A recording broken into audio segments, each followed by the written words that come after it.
As a Gen Z, born and raised with a Wi-Fi connection and brimming with ideas on how to change the world, when was the last time you felt disregarded or looked down upon just because of your age? And yes, I'm not asking if, but when. Because globally, this is a stark reality for youth today. Being disregarded for not being the right age, having the right degree, or having the right experience. And even when having the experience, it's usually being dismissed as not having enough experience. And these are just a few examples of yardsticks that are neither relevant nor fair to define your essence and your potential as a human being. So how will you ever know if you could have succeeded at a young age if you didn't get a chance to prove yourself? I've seen this around me and experienced it myself at the end of my teens. My ideas were summarily dismissed, and the same happened to many ambitious peers around me. As time passed and I got more and more involved in various grassroots entrepreneurship contexts, I noticed the tendency of other ambitious peers also having their ideas rejected and their passions slowly fading away. One example of this I draw from one of my own experiences. During my final year in high school, I finally got the opportunity to do something I wanted to do for so many years. I was going to run a business, and to do so during school hours. I and 3 classmates had a very simple idea: to better explain math. We produced a physical math book that emphasized the real-world application, and we printed 100 books and managed to sell 80 of them. When we graduated in 2011, the eager entrepreneur in me saw the potential of, and had an interest in, taking this momentum further and developing a digital math book. But as I started to look for support and guidance elsewhere on how to proceed and build on the traction that we had, I was lost and easily dismissed by senior business coaches. I felt I wasn't taken seriously, and that I and the business coaches had 2 vastly different views of where there was future business potential. One business coach literally told me, "A digital math book, no one will want that." Now, I wanted to go my own way and try to build a business on initial momentum that we had created. I wanted to work for myself and create jobs where I saw an opportunity. All I needed was some support and guidance. I know I'm not the first or the last one with a passion to create something who's had their ideas dismissed and been left stranded without guidance.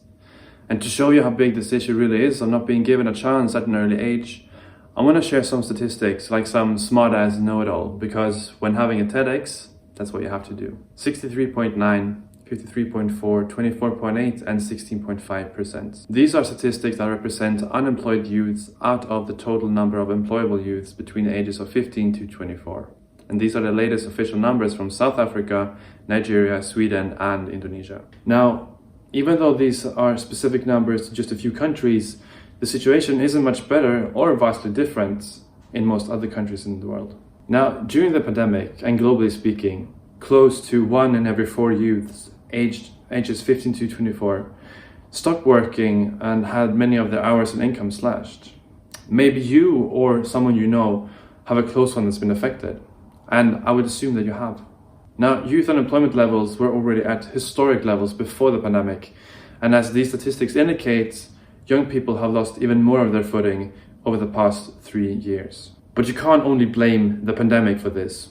Automation was already affecting the labor market, because as technology develops, so will the labor market. Historically, jobs held by young people have always been at a higher risk of being automated than jobs held by adults. And according to Harvard Business Review, over the past 5 to 6 years, the pace at which business leaders and decision makers have pushed to automate jobs has doubled. And this is a trend that will only continue to grow over the coming decades. Now, when talking about being denied a chance, it's important to recognize the skill challenges faced by youths worldwide. The skill challenges encountered by youths varies by industry, country, and region, but the threatening consequences remain the same no matter where you look.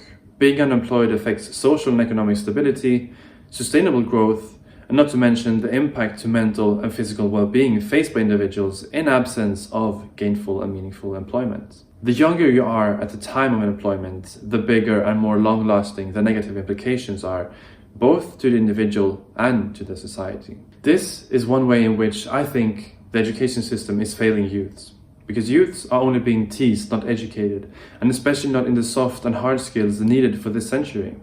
Now, obviously, not all educators or schools are bad, but more often than not, schools fail to equip you as an individual with the skills needed to recognize, seek out opportunities, and to successfully act upon them when found. How many of you can relate to feeling out of touch with what was taught at school?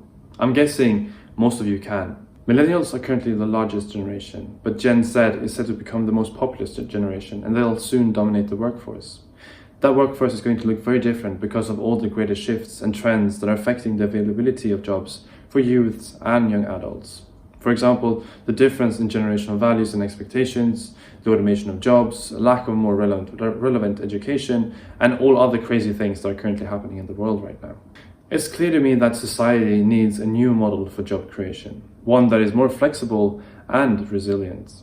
And luckily, this model has been around since the dawn of civilization. Something that's very promising, I think, is that many studies have shown that Gen Z as a cohort are more entrepreneurial than previous generations. And this has to be nurtured. In my mind, I believe that entrepreneurship plays a pivotal role to positively impact all levels of society, locally, nationally, and globally.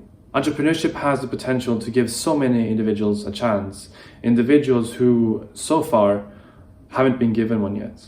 We need more entrepreneurs and people with an entrepreneurial mindset, not to necessarily create more jobs for others, but to create more opportunities for jobs. Unlike a business person who's merely a middleman in a set of transactions, an entrepreneur creates something that the community needs and is working towards a purpose of making the world a little bit better by bringing their creation to the market. Many youths seek normal jobs, and although there's nothing wrong with ordinary employment, as an employee you are just riding the rail. You have no option but either to get on or off. As an entrepreneur, however, you decide where and how to lay the rail. That opens up a whole other playbook for you and your chances. And even as an employee with an entrepreneurial mindset, that also opens you up to a lot more chances. So in essence, entrepreneurship gives everyone a chance.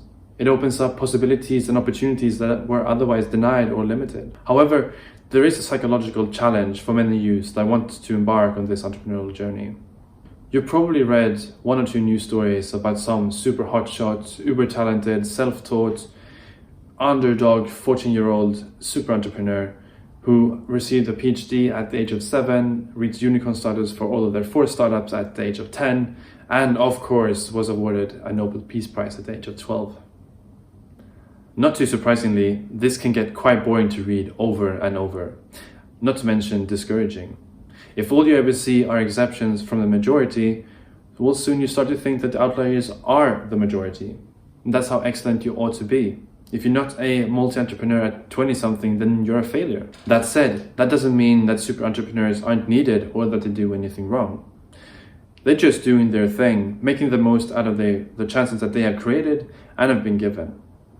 And most people hopefully understand that this entrepreneur is an outlier.